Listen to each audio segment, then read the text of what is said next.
A big study results in the first signs of an afterlife.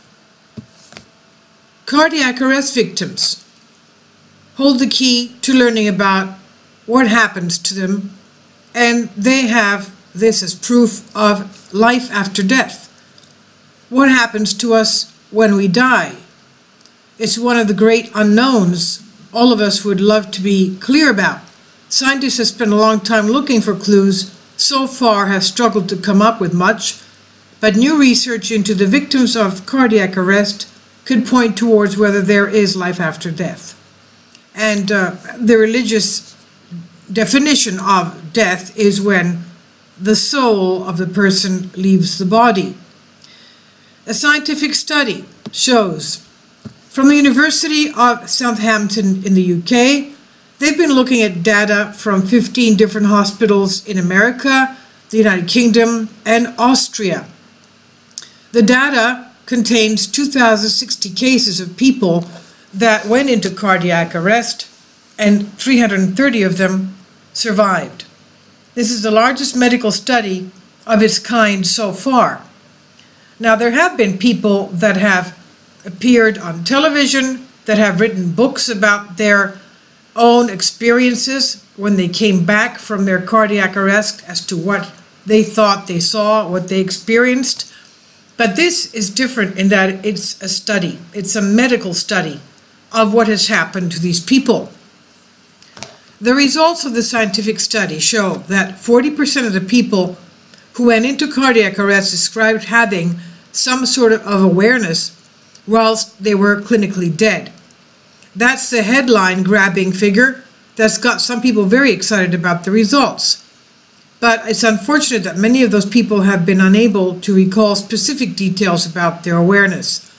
Despite others have certain themes reoccurring, 20% of survivors claim to feel a sense of peacefulness, 30% said time had changed, either speeding up or slowing down. Bright lights, golden flashes, sunshine were also reported. All of those things sound very nice, but it's not all rosy. Being dragged through deep water and drowning was only scary feedback from some survivors. 13% said they felt separated from their bodies, and the same number of people said they felt heightened senses. That's kind of strange when you're clinically dead. You shouldn't have any senses whatsoever. Now, I remember that having read about a testimony of a man that went to have a stress test. And at that time, they had this treadmill. You're running on a treadmill that goes faster and faster. And they have you hooked up into an electrocardiograph machine. And there's a nurse and a doctor standing by while you're doing this. Well, one man that did this unfortunately had a heart attack while he was doing it, and the doctor was trying to resuscitate him. And when the man was resuscitated, he told the doctor, "Don't let me die, don't let me die," and he was very frightened.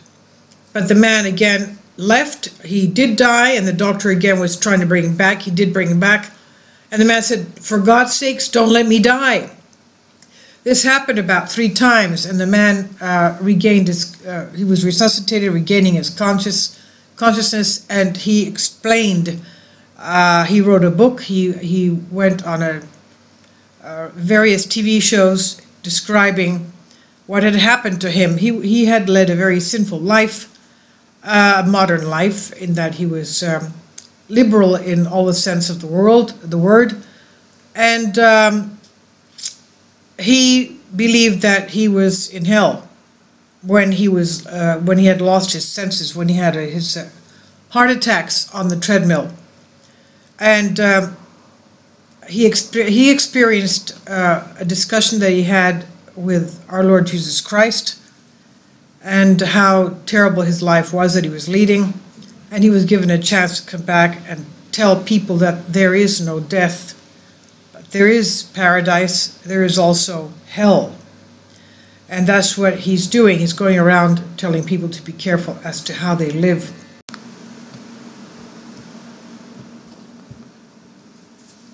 So they saw, going back to the article, these people in the study claimed that they saw bright lights, golden flashes, sunshine. All of these things sound very nice, but it's not all rosy. As we said, being dragged through deep water, drowning was also scary feedback from some survivors. 13% said they felt separated from their bodies. The same number of people said they felt heightened senses, which is strange because when you're clinically dead, you don't have any senses whatsoever. And one man claims that he watched his own resuscitation. Lots of different individual stories emerged from the research. A 57-year-old social worker from the UK said he had a strong experience. He left his real body completely, and then he started watching himself being resuscitated as he was found at the corner of the room. This is despite him being unconscious for over 3 minutes and clinically dead. In other words, his soul was watching his body being worked on by the medical team. The man was also able to recall the sound of the machines in detail. Dr. Sam Parnia, head of the study, said, quote, "The man described everything that had happened in the room, but importantly, he heard 2 beeps from a machine that makes a noise at 3-minute intervals." So we could time how long the experience lasted for. He seemed very credible, and everything that he said had happened to him exactly as he said. End quote. Now, even more people have had these experiences. Scientists think drugs may be playing a part in messing with how much we know. Drugs and sedatives are used in the process of resuscitation, and this may be affecting people's ability to remember what they experience. The study only looked into, as we said, 2,060 cases of cardiac arrest, but there is a huge amount more than that happening around the world, meaning that we're only getting a small slice of the data. But this is what this scientific study looked into. It's clear it's an area worth looking into in the future further, and that there is a light at the end of the tunnel, and we can work out what happens in those first moments after we pass away.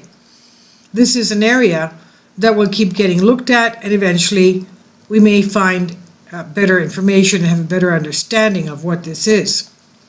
And we have to remember what matters, living life to the fullest every day, of course, in God's commandments, because life doesn't stop here. This is on Disclosed TV by Do ITTF.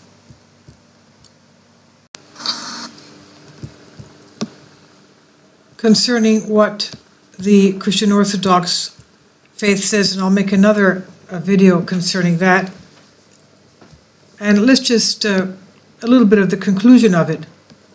When a person observes the commandments of God, working to be cleansed of one's own passions, when the mind is enlightened, it attains spiritual vision, and the soul becomes as resplendent as it was before the fall of man, when he was exiled from the Garden of Eden. This is the condition he will be in after the resurrection of the dead. But one can see the resurrection of his soul before the general resurrection only if he is cleansed entirely from the passions. Then his body will be angelic, incorporeal, and will not be concerned with material nourishments. The question put to the elder is, how will the future judgment take place? And the answer was, in the future judgment, the condition of each person will be revealed in an instant, and each person on his own will proceed to where he belongs. Each person will recognize, as if on a television screen, his own wretchedness as well as the spiritual condition of others. He will reflect himself upon the other and will bow his head and proceed to the place where he belongs. For example, a daughter-in-law who sat comfortably with her legs crossed in front of her mother-in-law, who had a broken leg, took care of the grandchild. It will not be able to say, "My Christ, why are you putting my mother-in-law into paradise without including me?" Because that scene will come before her to condemn her. Note, Saint of Damascus writes, For no one shall imagine that there will be no recognition of one person by another on that fearful day of the judgment. Yes, truly, each person will recognize his neighbor, not through the shape of the body, but by means of the vision of the eye of the soul. But I'll make another video on this coming up next. This is a picture of the monastery, the Church of Saint Clement, the monastery of Sarmata, the transformation of our Lord Jesus Christ, and what you see in front of you there is a piece of the cross of our Lord Jesus Christ, just left of the Holy Gate in the center, on a little wooden table stand. We have to remember that our Lord Jesus Christ did not die in vain. He came and was incarnated so that he can give us everlasting life, just as man and Adam and Eve were in the Garden of Eden. And we have to remember man was created in order to be unified in divine union with our Lord Jesus Christ. That is called theosis. You can do that through the Christian Orthodox mysteries. Kindly support by contributing to my Patreon account. You'll find it in the description box below. Thank you.